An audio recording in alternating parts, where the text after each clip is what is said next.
Assalamualaikum warahmatullahi wabarakatuh.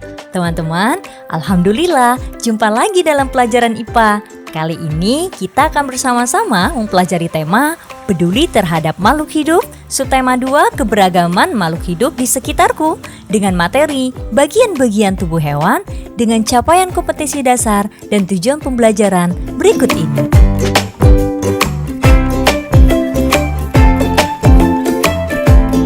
Baiklah, sebelum kita mulai pembahasan materi, yuk persiapkan alat tulisnya seperti pena dan kertas atau buku yang nantinya akan teman-teman gunakan untuk menjawab pertanyaan dalam video ini.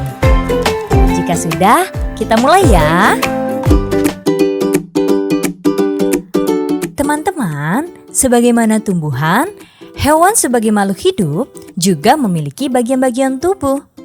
Namun bedanya, jika tumbuhan biasanya memiliki bagian yang hampir sama antara satu dengan yang lainnya, pada hewan tidaklah demikian. Setiap jenis hewan justru memiliki bagian-bagian tubuh dengan fungsinya yang berbeda-beda. Untuk membuktikannya, cobalah perhatikan hewan-hewan yang biasa ada di sekitar kita, teman-teman. Misalnya, kucing, ayam, dan lain-lainnya. Setiap hewan ini tubuhnya beda-beda, bukan? Nah, untuk itulah teman-teman, pada materi kali ini kita akan belajar bersama tentang bagian-bagian tubuh hewan dan fungsinya pada beberapa jenis hewan, yakni ikan, kucing, burung, dan kupu-kupu. Simak penjelasannya dengan baik ya. Hewan pertama, ikan, merupakan hewan yang hidup di air.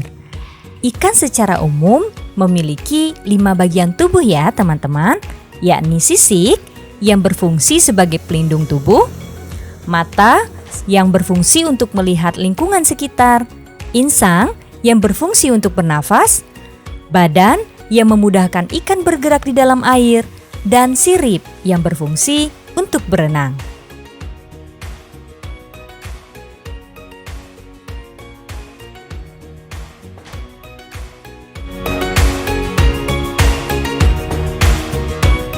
Selanjutnya, ada hewan rumahan yang sangat dekat dengan kita, yaitu kucing teman-teman.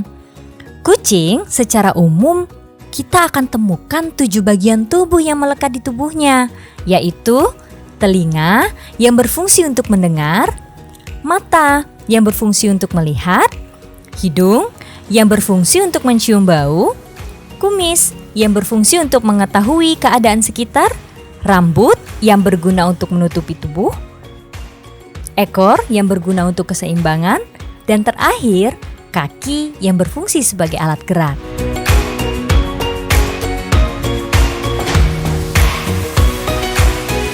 Teman-teman, sebelum kita lanjut ke pembahasan bagian tubuh hewan selanjutnya, yuk kita jawab dulu beberapa pertanyaan ini untuk menguji pemahamanmu tentang bagian tubuh ikan dan kucing yang telah dijelaskan tadi ya.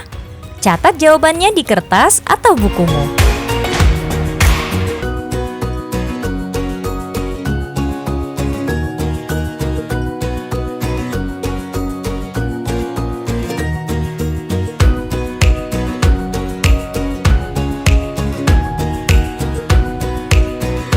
Sudah selesai ya? Hewan berikutnya adalah burung, yang biasanya digolongkan sebagai hewan yang hidup di udara dengan kemampuan terbangnya. Burung ini teman-teman memiliki 5 bagian tubuh utama, yaitu paruh yang digunakan untuk mengambil makanan, sayap yang berfungsi untuk terbang, ekor untuk menyeimbangkan tubuh saat terbang, cakar yang digunakan untuk mencengkram saat hinggap di pohon serta untuk berjalan, dan juga mata sebagai indera penglihatannya.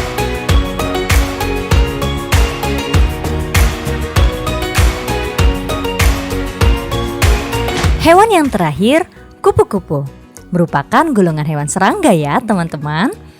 Hewan ini memiliki 3 bagian tubuh utama yang masing-masing bagiannya tersusun dari bagian-bagian kecil lainnya. Bagian pertama adalah kepala, yang pada kepala kupu-kupu ini terdapat mata, sepasang antena yang berfungsi sebagai alat sensor, dan mulut yang berbentuk tabung menggulung seperti belalai yang berfungsi untuk mengambil sari bunga atau nektar. Bagian kedua adalah dada atau torak yang berfungsi untuk menggerakkan kaki dan sayap. Pada bagian dada kupu-kupu ini terdapat 3 pasang kaki dan 4 buah sayap. Bagian ketiga adalah perut yang berfungsi sebagai sistem pencernaan dan organ kelamin. Nah, teman-teman, itulah bagian-bagian tubuh hewan beserta fungsinya masing-masing. Masya Allah, dari pembahasan tadi kita sama-sama bisa mendapati ternyata ada beragam hewan dengan ciri masing-masing di sekitar kita ya. Sudah seharusnya keberagaman hewan ini kita syukuri ya teman-teman. Salah satunya dengan peduli dan menjaga kelestarian hewan-hewan ini.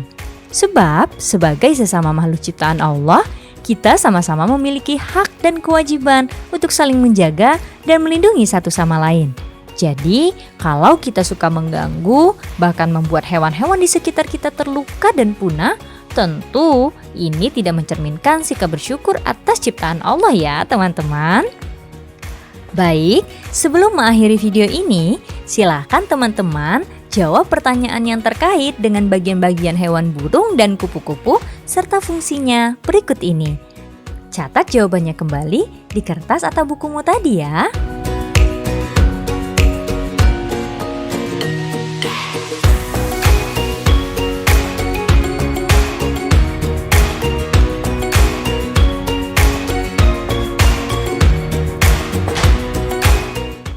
Ya, sudah selesai teman-teman? Baik, simpan jawabanmu yang nantinya akan dinilai oleh guru masing-masing ya. Sampai jumpa di materi berikutnya teman-teman. Tetap semangat, terus belajar ya. Wassalamualaikum warahmatullahi wabarakatuh.